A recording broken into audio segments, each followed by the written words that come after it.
Metropolitan Opera as a prize when he became general manager in 1950, although contracts could still be given at the discretion of the Met's artistic staff. I don't actually know why he eliminated it. I think it was just more to do with the fact that they just didn't want any sort of entitlement of a contract. If somebody was good enough, then they'd be awarded one. If they weren't, then they wouldn't. To open the auditions to a larger number of singers and the country at large, the regional auditions were established in 1954 under the National Council. At the end of the 57-58 season, the auditions of the air came to an end. The next year, it was decided to bring all of the regional winners to New York City to be heard in a concert on the stage of the Metropolitan Opera House with the Metropolitan Opera Orchestra. We hope the audience will consist of anyone who lives in this area who's interested in the future of opera. As today, the finalists in the auditions had the further opportunity of attending Metropolitan Opera performances and having coachings with the Met staff during their week of preparation for the finals concert. Here we go.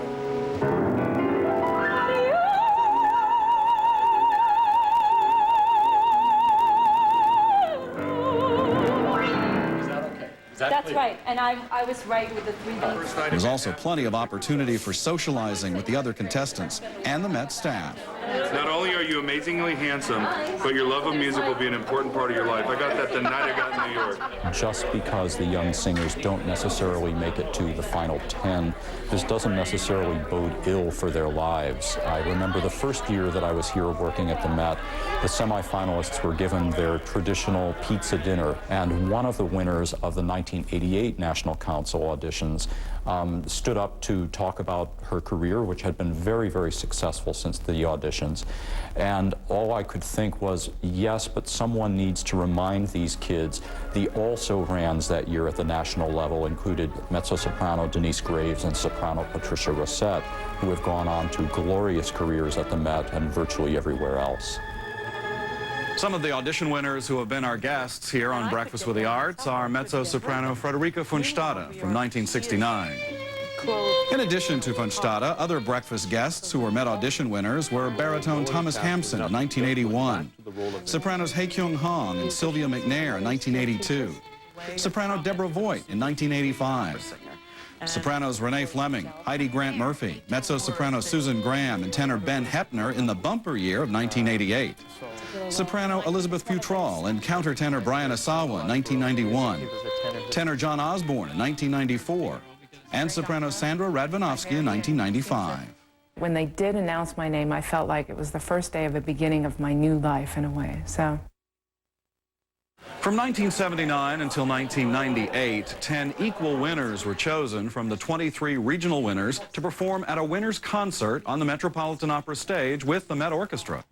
Now, in no particular order, and that's true. I just picked these up. Catherine Rohrer. Since 1998, the format has been altered to include another round of competition.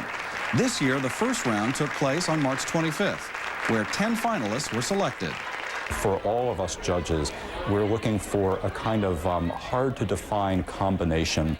I do an analogy in terms of automobiles, which is regardless of whether a young singer has been granted by some higher power a luxury automobile or a subcompact car, the question is whether or not the individual has thoroughly read the driver's manual, carefully taken their driving lessons, and are able seamlessly to continue driving that vehicle, mindful of the drunk in front of them, the maniac who's tailing them behind, all the crazy people left and right. And while they're doing this and driving in the midst of what we know is horrible weather, communicating with the 3 other passengers in the vehicle on a very deep and philosophical level in conversation. So I don't know if that answers your question, but I guess that what I'm looking for is someone for whom the driving of the automobile is so second nature that the communication is what really gets to us. These are my mom and dad. What was formerly the Winners' Concert was changed to the Grand Finals Concert, which took place this last Sunday. The event was hosted by opera superstar and former Met audition winner Deborah Voigt. And now, may I present the winners of the 2001 Metropolitan Opera National Council auditions.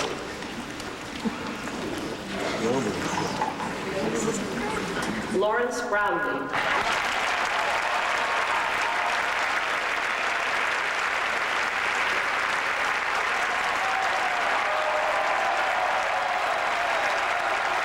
KRISTINE WINKLER.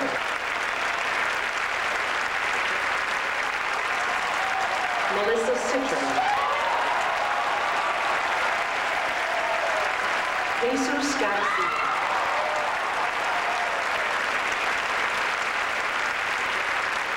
Rachelle Durkin.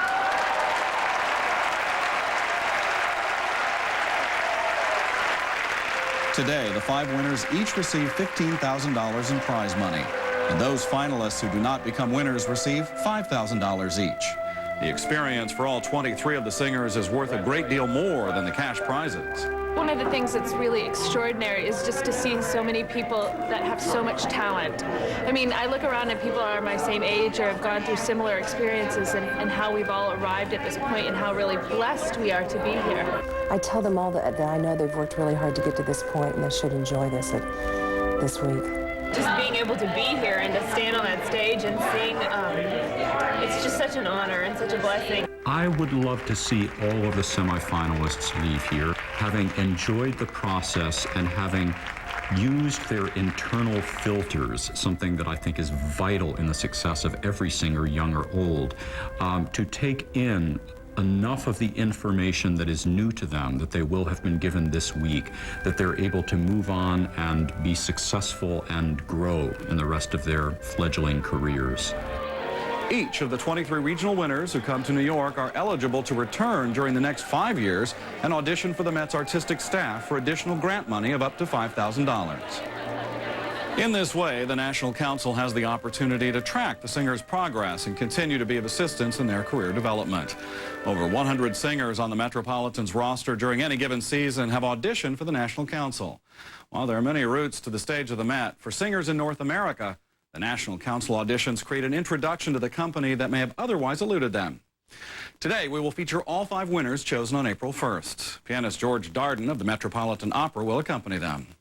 Our first winner is soprano KRISTINE WINKLER, who represents the tri-state region. Born in Indiana, KRISTINE is currently pursuing her Master of Music degree from Indiana University, and she received the 2000 Richard F. Gold Career Grant from the Shoshana Foundation. Here she is to sing an aria by Verdi from Rigoletto.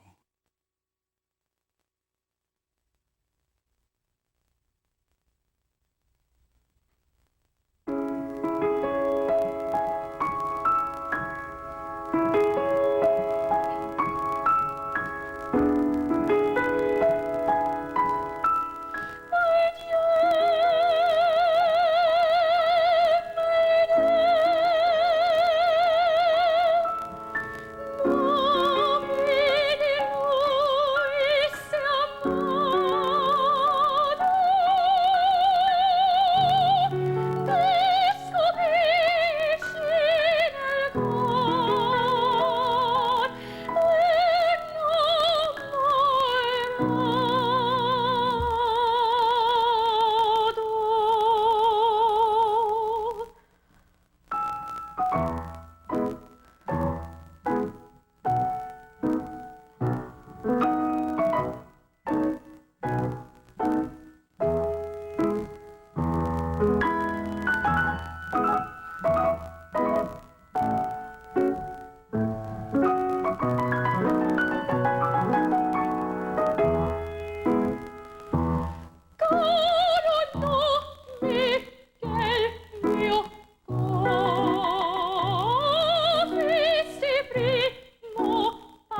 That was beautiful, terrific. Thank you so much. That was wonderful. Thank you. And congratulations on winning the contest. Thank you so much. Here, have a seat. Okay. So is it all soaking in here? How tough was that? I mean, people have to remember there were 2,000, down to 23, down to 10, down to 5. Yes, it was. It's been my whole life stream to be here at the Met, and just to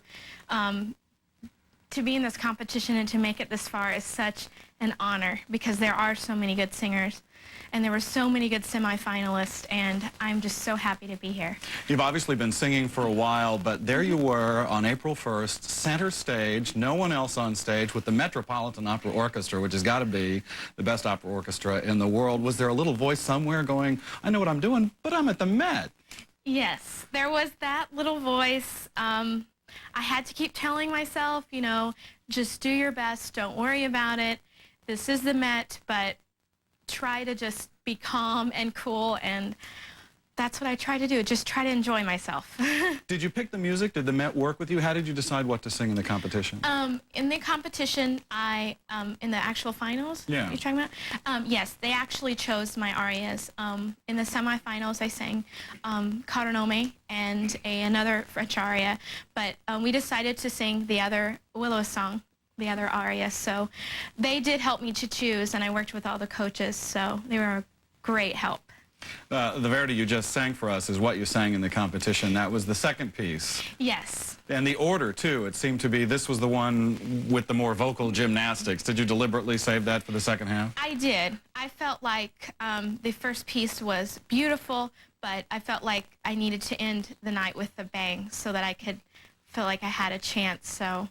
As in the arrangement that you just sang for us, the pianist, it dies out for a moment, you're totally on your own, and of course, on April 1st, you were with an entire orchestra, they're with you, they're supporting you, and then they completely go out, it's just you and your voice at the Met. Is that scary? What does that feel like? Well, the aria is very exposed, but I guess I don't really think about it. I guess people say, oh, that's such exposed, how can you deal with that? But I love singing the aria. I sang the whole role here at Indiana University, so... that must have made a big difference to have had that role under your belt. Tremendous. Like, it made the most difference because I actually sang the role laying down. So singing it standing up is like... It's got to be easier, nothing. I would think, yeah. And did you do the choir route? You were in choir in high school and college? Is that how you came up? I was in choir. I actually, my sister is older than me. We've all been involved in music. So my mother, right before I went to college, she gave me 3 months of voice lessons with a teacher and said, you know, don't teach her technique, just, you know, give her a foundation, just teach her some songs. And then I started to go to Ball State University, and that's where I studied music education. I'd planned to be a teacher. And when I was at Ball State University, I decided to become a singer after that. I felt like that teaching wasn't quite my calling yet, so here I am. And the pictures we have up here today are a testament to this audition. All these people have, they auditioned, they won, and now have major singing careers. Is this where you want to go? Yes, of course, yes. I think singing is such a tough business, but I'm hoping that with these opportunities that I've gotten this year and being here, I'm hoping that I will be able to be successful and sing and make a living. Tell us about your teachers. We're always curious who helped you here. Well, I study with Costanza Cucaro at this point at Indiana University, and she is a phenomenal teacher. She's helped me so much, especially with my high notes and just everything about her. She's a wonderful teacher. And I began with Joan Metelli at Ball State University, and she gave me a really great foundation. But I owe so much to them because they're the ones that have sculpted my career thus far. And I also pay a lot of credit to my coaches. I work with Gary Arvin at Indiana University.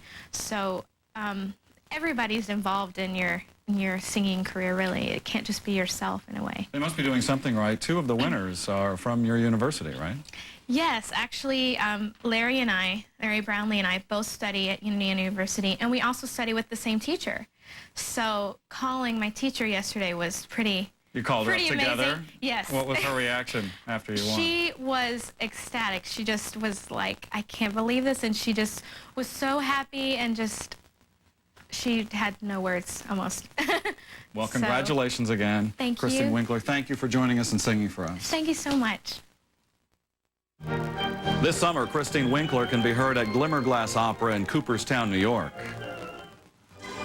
The Metropolitan Opera National Council audition winners on Breakfast with the Arts will continue. Welcome to the home of the Co-op of Growers. Our next winner of the Metropolitan Opera National Council auditions is tenor Lawrence Brownlee, who represents the Northwest region. This Ohio native is a graduate of Anderson University and currently studies at Indiana University. He has performed leading roles at those schools and with Seattle Opera's Young Artist program. Now, let's hear him sing an aria from The Italian Girl in Algiers by Rossini.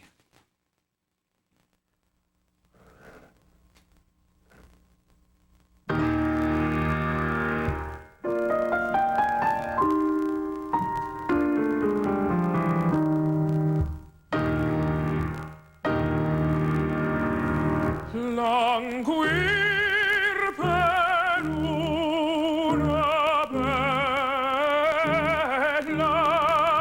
e sta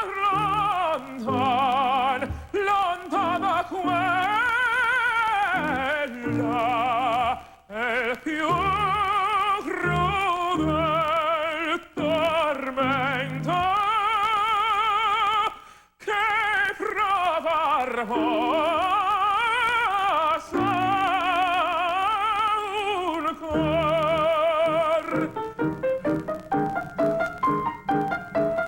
Forse verrà il momento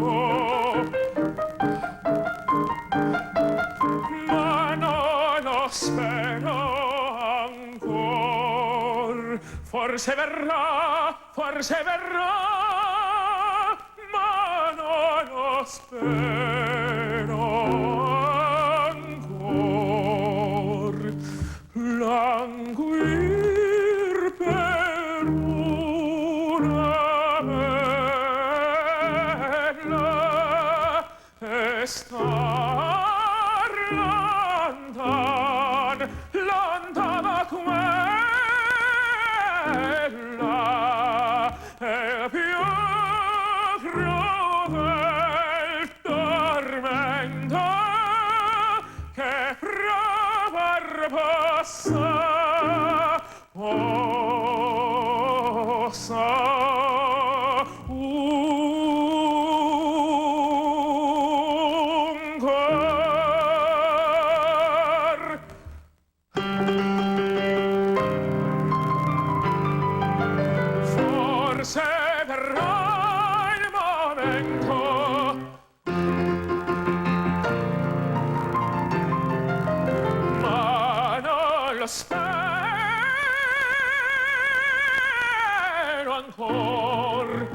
Forse verrà il momento, forse verrà il momento, ma non lo spero ancor.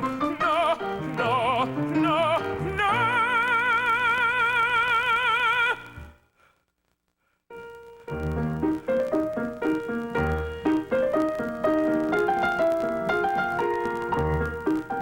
Contenta quest'alma in mezzo alle pene, trova la calma pensando al suo bene, che sempre costante ci serva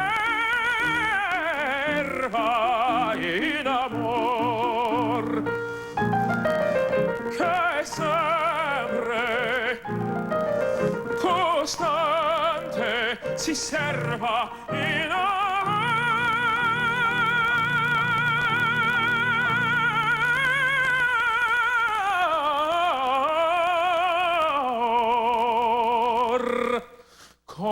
Contenta quest'alma in mezzo alle pene, so trova la calma pensando al suo bene, che sempre costante ti serva in amor, che sempre in amore si serva costante,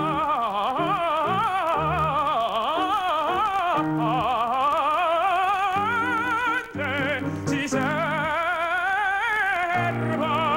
in amor, che sempre in amore si serva costante,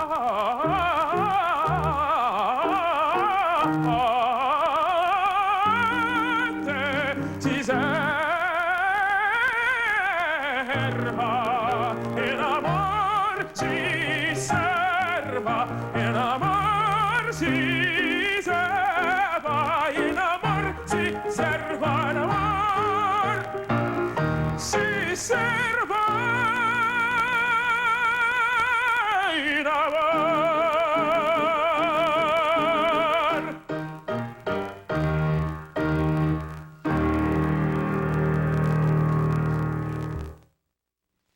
Terrific. Thank you so much. you. That was wonderful. Thank you very much. Congratulations on winning the Appreciate contest. that. Here, Thank have you. a seat.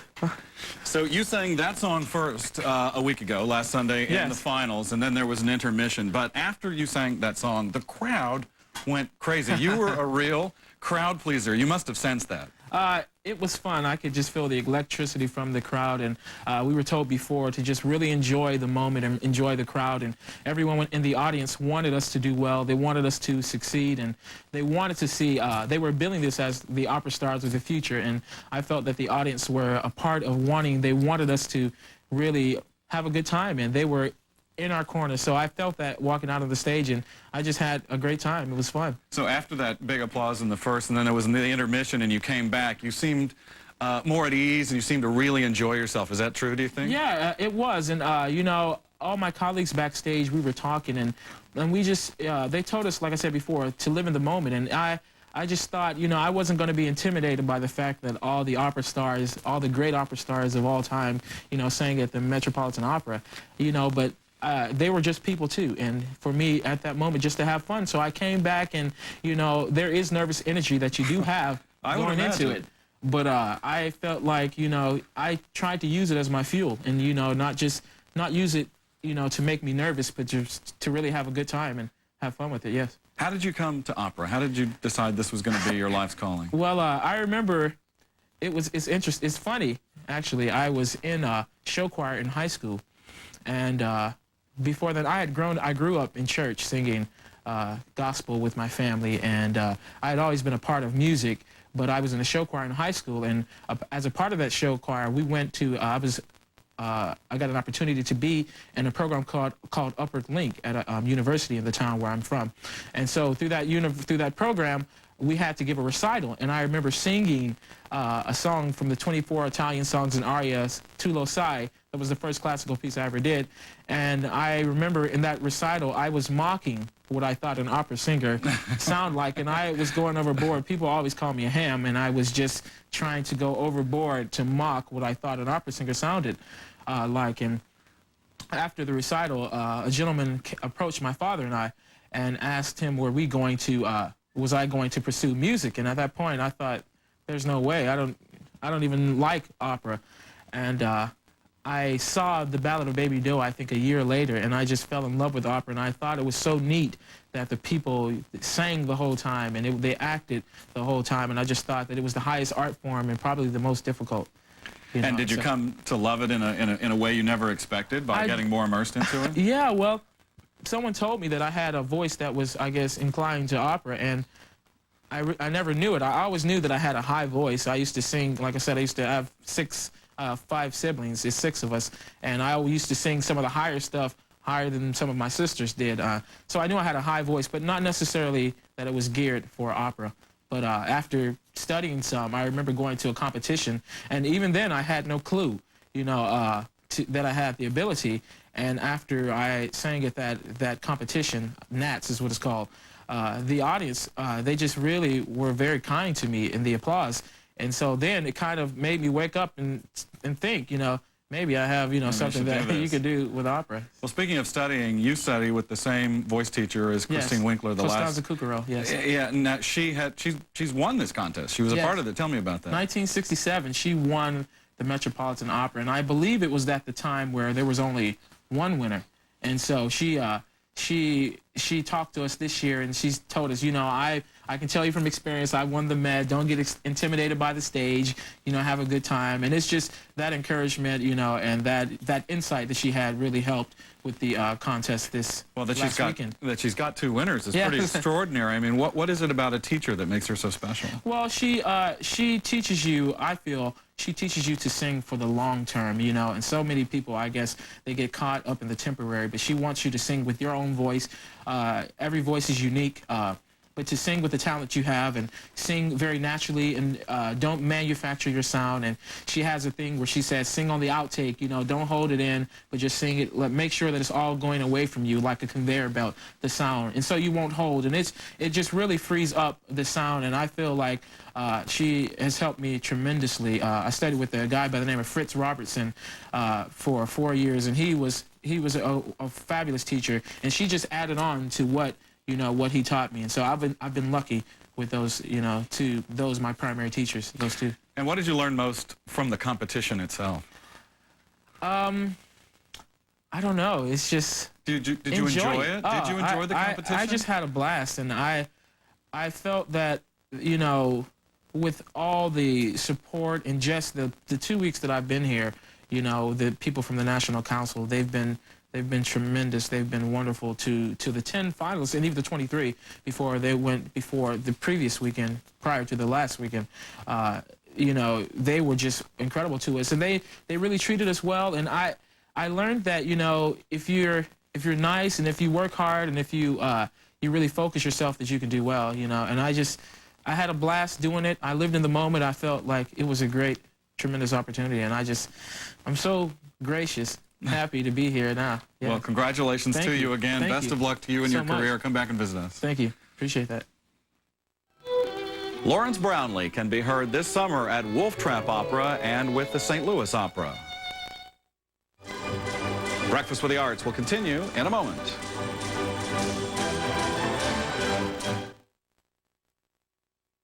Every 24 hours, you get a whole new chance to take on the world. Get yourself ready with Carnation Instant Breakfast. So delicious. Council audition winners on Breakfast with the Arts now continues. Welcome back. Our next singer is soprano Melissa Citro, who represents the Eastern region. This young singer is a graduate of Westminster Choir College and is currently completing an advanced certificate at the Juilliard School. A native of Illinois, she won the Opera Theater of St. Louis Richmond Award and first place in the Mario Lanza competition in Philadelphia. Now she will sing an aria from Cosí Fan Tutte by Mozart.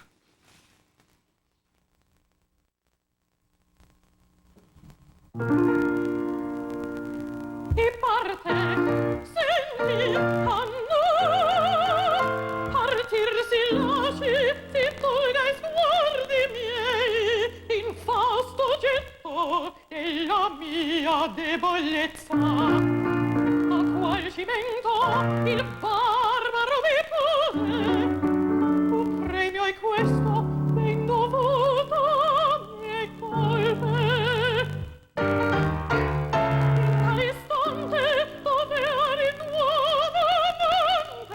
Sospiri ascolta e altrui querele dove avvolger il gioco. Questo cuore ha ragione condanni, oh giusto amore, che ardo e l'ardor più effetto, un amor virtuoso. Affanno, rivolto, sentimento, leggerezza e feria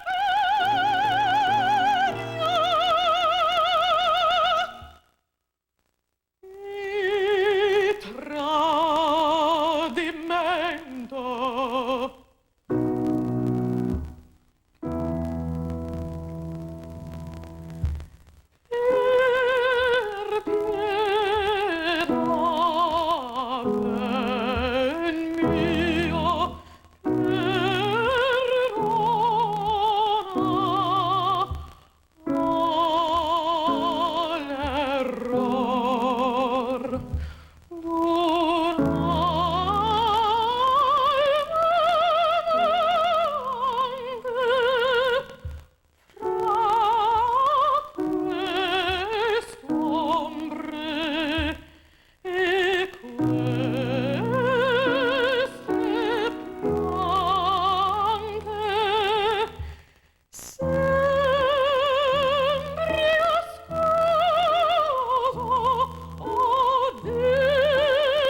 Wonderful, terrific. Come on over here. Thank you so much for singing for us. That was terrific. Thank you. And congratulations on winning the competition. Thank you very much. Here, have a seat. Okay.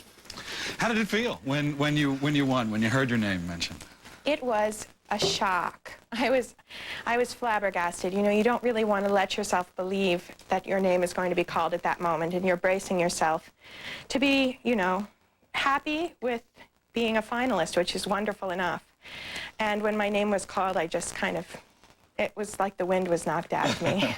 The Mozart you just sang was what you started with at the concert last Sunday. It was longer than some of the other arias that were in the first round. What was the thinking behind choosing this aria? Well, I've been singing this aria for a long time, and I'm fairly comfortable with it, and I think that was the primary concern when selecting an aria for something like this. It has to be something you can sort of do in your sleep, because the first time on the Met stage with the Met Orchestra can be a little intimidating. And was that? You know, I found it to be a lot more joyous than intimidating, but there was certainly an element of intimidation. And the Wagner that you sung after the intermission, you were the only person to choose this opera heavyweight. Why did you choose Wagner to sing? Well, it's a little precocious, and I'll be the first one to admit that. But I think eventually I will be singing that sort of repertoire. And one of the things, I suppose, one of the strategies you use in a competition like this is to show what you might become as well as what you are now. Do you like the competition? Do you like competing in this kind of arena? Or would you just rather sing the songs and have a really great career? I don't know many people who say they really like the competitions. The winning part, that's great. The standing backstage waiting to go on part is pretty terrifying. Give us a little idea of the preparation you went through to prepare for this competition. Drinking a lot of water and trying to sleep. I thought you were just going to say drinking a lot. Well, sure. That's after the competition. Okay. You have to be careful before. Trying to get some sleep and lots of coachings, you know, language coachings and voice lessons. My teacher, Marlena Malice, was invaluable. I mean, I wouldn't be here without her and a million other people, so. Now, as I said, you had 2 arias in the final round. Were there other arias that you had prepared? How much music did you have ready to go? We had to have 4 arias for the competition initially. Maybe it was actually 5 even at the district level. And when we got to this point, they whittled it down to these 2. Usually, you know, you have 5 arias as your standard audition repertoire for everything, and those are the ones I used. Do you have current opera singers that are role models that you've looked to, either for singing style or for career choice? Definitely. One of them was the hostess yesterday, Deborah Voigt. She's one of my very favorite singers. And there she is. And there she is behind us. As Ariadne, I think. A frequent guest on this show. Oh, really? Well, she's such a great singer. My other favorite singer is no longer with us, Eleanor Stieber. And I listen to a lot of recordings by her. I think she's one of the greatest artists of the 20th century. And specifically, I'm very curious, building up to the competition, did you get to work with the Met Orchestra before the final round? We did. We had a couple of rehearsals, and boy, that was a thrill. The first Sitzprobe that we had downstairs in the basement of the Met with that orchestra, it was amazing to hear the arias played so beautifully by what is arguably the greatest orchestra in the world. Well, best of luck to you, Melissa. Thank you so much for joining us. Congratulations again. Thank you.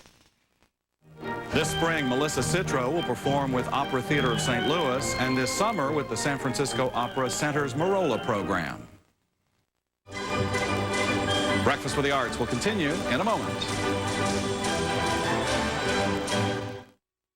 Central City Opera and with the Colorado Symphony.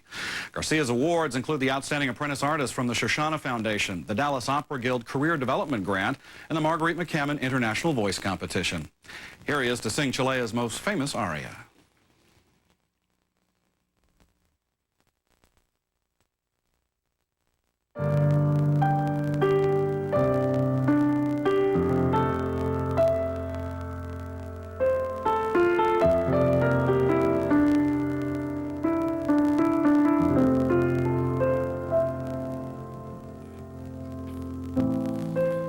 La solita storia del pastore.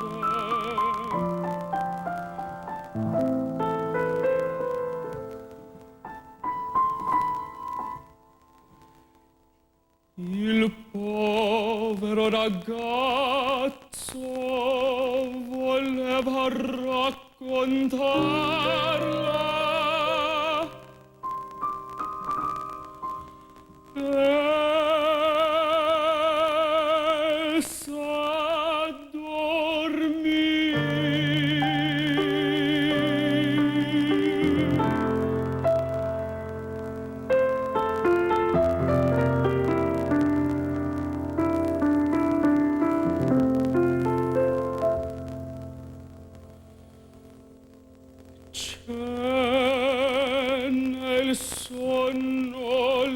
mio,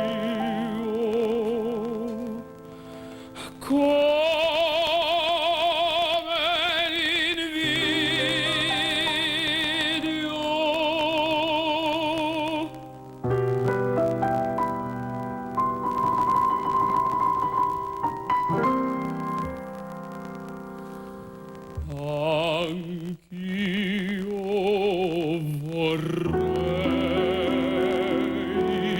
dormir così nel sonno almen l'oblio trovar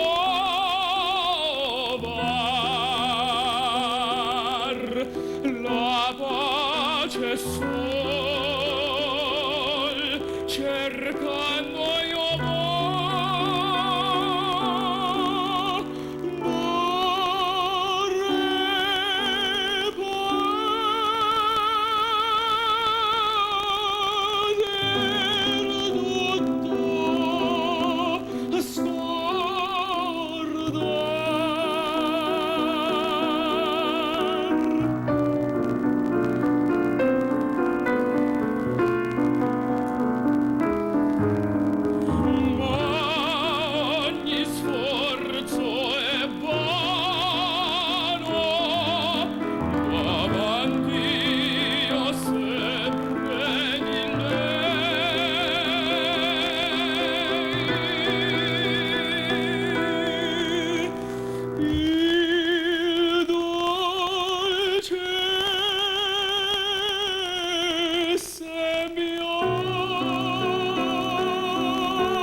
Wonderful, terrific. Come on over. That was great. Thank you. That was wonderful. Congratulations to Thank you you on the contest. Thanks a Here, lot. have a seat. The two arias that you sang in the competition, this being one of them, were very emotional, and it seemed to me that any one of the singers could have picked something bright and bubbly or something incredibly passionate. Yours were very emotional. Do you think that's your strong suit? Is that why you went with that? Well, I wanted to, I mean, I knew it was my chance to sing in front of that audience, and I know that that's sort of how you have to touch people, you know? You have to get to the core of humanity, sort of, you know, and really bring out something that they can really relate to, and, you know, and I think that type of repertoire really does that, and it helps me to connect with them too, and it becomes a much more fulfilling experience for me personally if I can really, you know, bring something really passionate to the stage. It seemed like for you particularly, the acting was just as important as the singing. Yeah, if not more important. I mean, well, obviously it's opera, so the singing comes first, but, you know, it's theater, you know, and it has to be there. Speaking of being on that stage, if you turn around and just, if we can get a shot of that picture, this is pretty much what it looked like to you. This picture is from the stage of the Metropolitan Opera. When you came out there for the very first time, Could you get past the fact that you were on the stage of the most important opera house in the world? No, not really. I couldn't. It was sort of, the first time was during the semifinals, and the house was empty. Just there were the judges and the, a very small number of people. But the first time to walk out there with, the house full was just, it was just all this energy in the air, and it was really magical. The audience, after you sang your first aria, gave you some bravos. Did you hear that? Were you aware of that? Yeah, I did. And, but it's so, you just sort of can't, because your heart's beating and you hear that in your ears, and it all just, it's all sort of just coming at you. And so, I could hear it, and that's, that's the best thing. Did it sort of hit you that kind of what it was all about, to get that back from the audience, that you had touched them, that they appreciated it? Yeah. That's really nice to hear. Now, take me backstage. Last Sunday, we saw 10 performers, and they sang one aria and an intermission, and then all 10 sang again. And then out of that 10, they picked you 5 winners. Tell me what it was like backstage when you heard your name. What was all that like? Well, we were all just standing there with our heads down. By the time it got to me, they had already announced 3. So I knew there were 2 more, and I was just like, but I just wanted to sing well, I just wanted to sing well. And when I sang well, I felt very fulfilled artistically, and just like I had, my first time in front of the Met audience, I felt like I had, done what I was supposed to do, and the rest was out of my hands. And so I had already resolved whatever I needed to resolve. And so, but, when they called my name, it was just sort of surreal. And then you bounded on stage. Yeah. You grew up in Texas. How did you come to opera? Sort of just by chance. I was singing in choir a lot in school, and I started studying voice in high school. And, I was in choir, and so I was studying classical voice, and I was just enjoying the process it was taking me through and getting to know my voice. And then I heard Pavarotti for the first time, and heard some other, like Maria Callas, and just, I don't know, something just struck with me, and I knew that's what I was going to do. And now in Philadelphia, tell me about that program. Is that a conservatory program? Yeah, it's called the Academy of Vocal Arts. It's a postgraduate program. It's sort of a transitionary program, if that's a word. It is now. Oh, okay, good. What it is it's a 4-year program, and there's a lot of role opportunities. They do about 4 productions a year. It's a very small amount of students, about 23 students. They do national auditions every year, and so there's some great singers there, and they bring in agents and impresarios and lots of people. You get to meet a lot of people. There's a lot of opportunity there, and the training's really great. Is there one particular teacher that prepared you most for this audition, this competition? Well, my teacher, my voice teacher, is Bill Schumann, and I've been working with him for about 3 years now. And all the coaches at AVA have helped me out a lot. And after Philadelphia, do you see the career? I mean, this is it now. You're ready to hit it and start. Hopefully within the next couple of years, things will start picking up. I mean, this competition is it can open a lot of doors, and so we'll see what happens. I trust fate. We'll see. See what happens. Do you have one particular memory from the competition? I have many memories. I tried to make myself remember everything, take it slow, and just. But the one that sticks out is when I finished my second aria. That was a really sort of surreal moment for me. In the finals? Yeah, in the finals. And it was only one more intermission? And it was over, and I knew I had sung, and then the audience's reaction, and it was just like this release of all this energy, and so it was really nice. JESÚS GARCIA, best of luck to you. Congratulations. Thank you. Come back and visit us. Thanks. Yeah, hope so. The Metropolitan Opera National Council audition winners on Breakfast with the Arts will continue. The Metropolitan Opera National Council audition winners on Breakfast with the Arts now continues. Welcome back. For our final winner, it was a long road to the Met. She came all the way from Australia. Soprano Rachelle Durkin is a graduate of the West Australian Conservatorium of Music. She has sung with the West Australian Opera Company, Opera Australia Schools Company, the West Australian Symphony Orchestra, the Perth Pops Orchestra, and on Australian television. Here she is to sing an aria from Julius Caesar by Händel.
Wonderful. Come on over here. Terrific. Thank you so much. That was you. just lovely. Thank you, and congratulations for winning the competition. Thank you very, very much. Here, have a seat.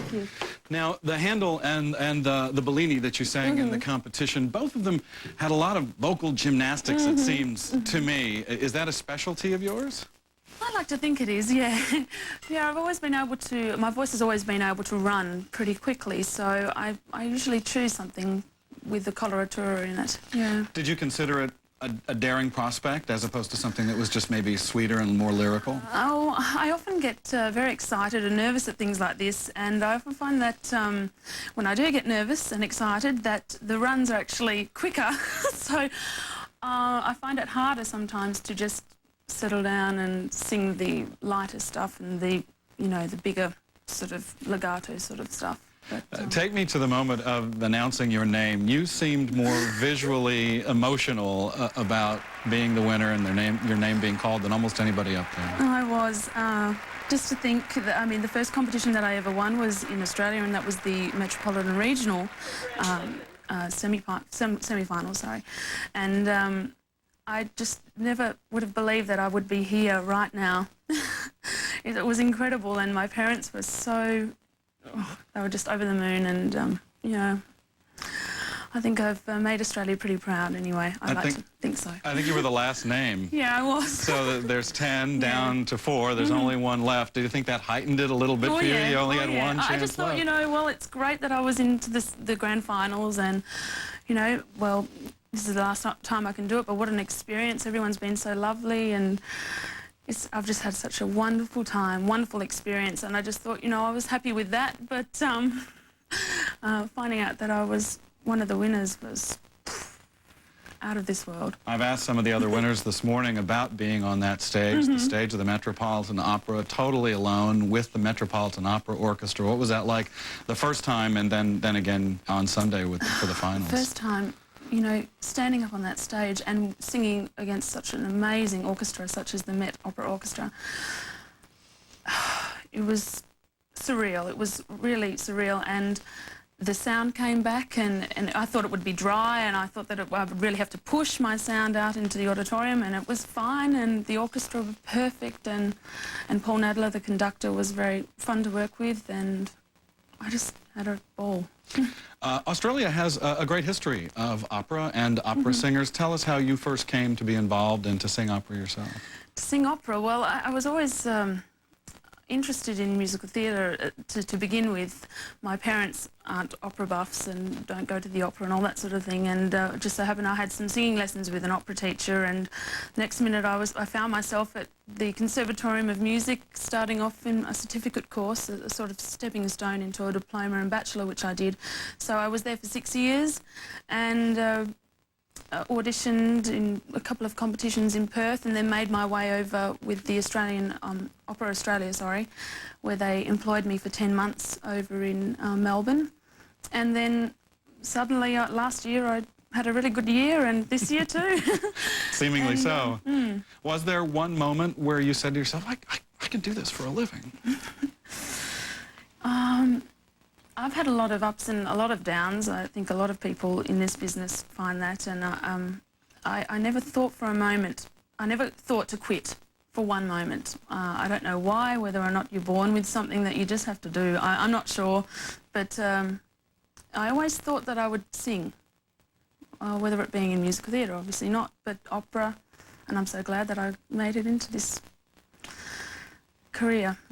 Will you stay here and work and study here in the United States, or will you go back to Australia? What's your plans? Yes, I will. I will eventually go back to Australia in about June, but I will be staying here until about the 14th of May, and I'm lucky enough to also have a one-month program with the Lindemann Young Artist Program at the Met, so I'll be studying with some coaches there, and movement coaching and all that sort of thing.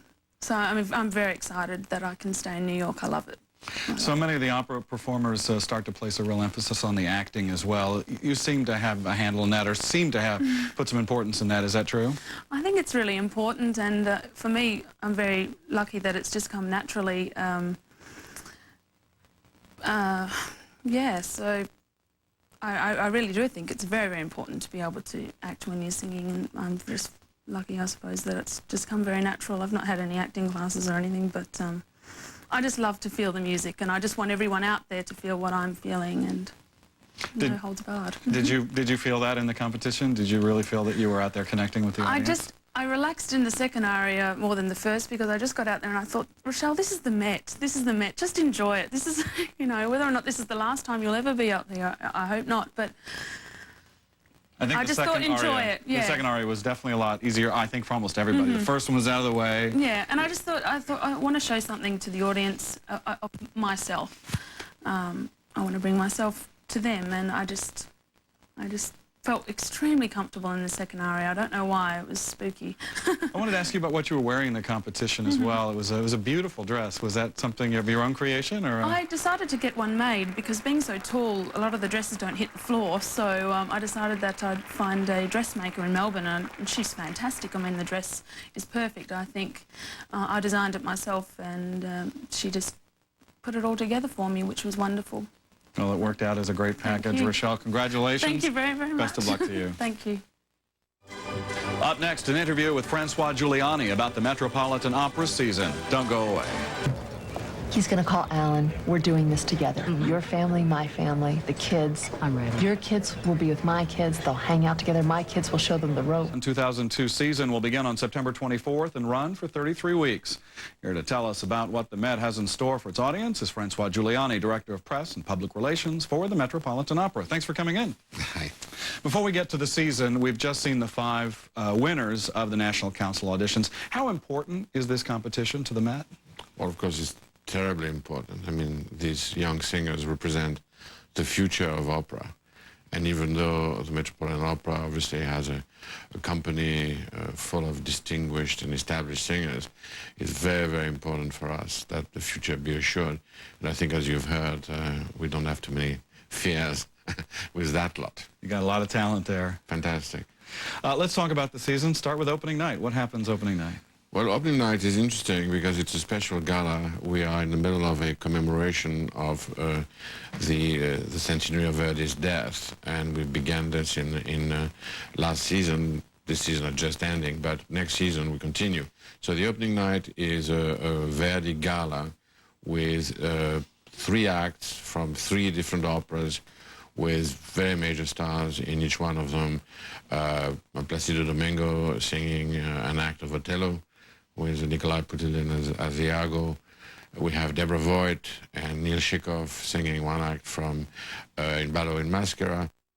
And then we have Roberto Alagna and Angela Giorgio singing from Rigoletto, with Grundheber as Rigoletto. So these are major stars in a very big gala. It's a big star-studded evening. It's a star-studded evening, exactly. And will there be more Verdi throughout the season? There will be more Verdi. Every season there's a lot of Verdi, but this season will be particularly interesting because we have a new production of Louisa Miller. We have a revival of the Zeffiri production of Falstaff, which is it's a classic production, and it will be revived. It will be revamped and brought back to its youthful lushness, and that is something we'll all look forward very much to, and many other things like that. Met premieres, what's coming up this season? Met premieres, we have Prokofiev's War and Peace, conducted by our principal guest conductor, Valery Gergiev. Very interesting co-production with the Kirov Opera. As you know, Gergiev is working with us a lot at the Met, and he's also taking his company around the world, and it's a very fruitful cooperation between the Met and the Kirov. And of course, Maestro Gergiev is a wonderful conductor and very dynamic, so it brings a lot of intensity to our work with him. And then we'll have a new production of an opera which has not been heard very often. You never heard of the Met, obviously, since its premiere. It's Wolf Ferrari's Sly, which is an opera that Placido Domingo is very interested in, and he will sing it for the first time at the Met. And there's a cooperation with the Washington Opera. Well, Placido is a great star at the Met. He's practically a second home, but of course he's the head of the Washington Opera. And his wife, Marta, will be making her debut at the Met as the director of slides. She already directed it in Washington, but the production is being brought to New York, and of course there'll be changes because the Met stage is so different from other stages that everything, even if it's a co-production, has to be adapted to the Met. Do the audiences like that? They like to know that there are new things, new productions, not just the standard repertoire? Yes, obviously. The audience is always thrilled to discover new operas, and that's why in the composition of the season, we try to give them some of the old that they're familiar with and that they like, and then we bring some new things to be discovered. And it's very interesting because very often new operas which appear on paper to be frightening for box office are in fact very popular. I mean, we find that we go way over budget on these operas, but the audience really is interested and keen to discover new things. I mean, they like the old ones, but they do want to explore the operatic repertoire as much as they can. Not new productions, but not premieres, but new productions. You have a few of those this season too. Yes, indeed. Well, I mentioned already Louisa Miller, which is coming back after many years. We also have, I mentioned the Falstaff. This is part of the Verdi anniversary. And then, of course, we have Norma. It hasn't been seen at the Met for 20 years. And it's very interesting. Strangely enough, we're also celebrating the bicentennials of the birth of Bellini, who wrote Norma. And so that's a very important moment in our season, bringing back also very interesting singers. And then we have a new production of Strauss's Die Frau on Schatten, which is a very important piece, very much looking forward to that. You've got The Great Gatsby coming back. I understand the composer, John Harbison, is making a few changes. Can you tell us what he's been working on?